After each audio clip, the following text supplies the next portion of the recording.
anyone knows that you can get a good quarterback anywhere but the top of the draft, it's the New England Patriots, who 24 years ago got Tom Brady with pick number 199. And Kevin O'Connell, his former teammate in New England, had some insights into young Tom Brady pre-TB12, pre-avocado ice cream, pre-pliability. Here's O'Connell from that same event the other night about Tom Brady's in-game habits before he had an epiphany about health and longevity.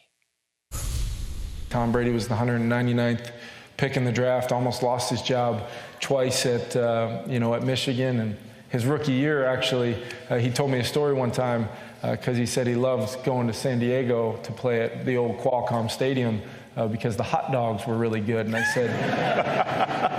said, you ate a hot dog during the game? He said, oh, yeah, no, I used to walk through the concourse, go up and go to the concession stand after the team got done warming up because he was the fourth quarterback. He wasn't suiting up for games.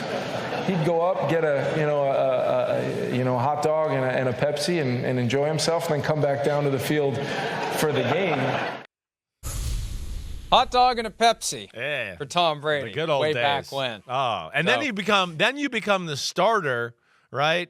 And you become the man. And then like preseason football, especially, right, where he's not playing or he plays the first drive, you come in at halftime, and usually the training staff and the equipment people have hot dogs so they can have a little snack, right? They've gone a little while.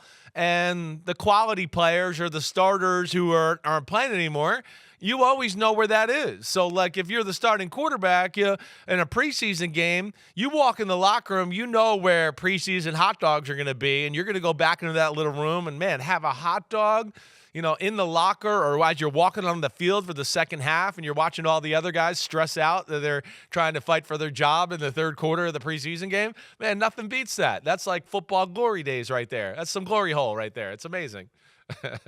Just resist the temptation, Mark Sanchez, to eat the hot dog on the sideline during the game, if you remember that one. Oh, I do. Downing a hot dog. Oh, yeah, there you during go. During the game, right on cue. Right. He's trying to be subtle. I got my head down. Oh, those are just sunflower seeds. Oh, it's in October. It's not even. So they must have been. They must have been dominating dominating the game. I mean, this has got to be something like that. He's squirting mustard on. He's trying to hide it. Oh, that's great. He's trying great. to hide. It reminds me of the old Vikings punter Mitch Berger, who used to keep a Snickers bar in his I remember shoe, that. And he would eat Snickers bars during the game. Remember that? I do remember. He should have gotten himself a Snickers deal. Too bad he was a punter, or maybe he would have. He might have. You're right. You need a little snack. Hey, it's a long time out there.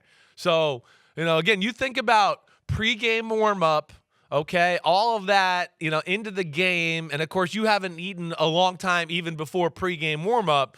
You can get into halftime, the third quarter of a football game, and go, whoa, I'm hungry, right? Like, man. And that's where you got to find what's right for you, whether it's the protein bar or something that can kind of just curb the appetite enough but not fill you up to where you're like, oh, I'm sluggish in the third quarter. But that's a real thing in the NFL for sure.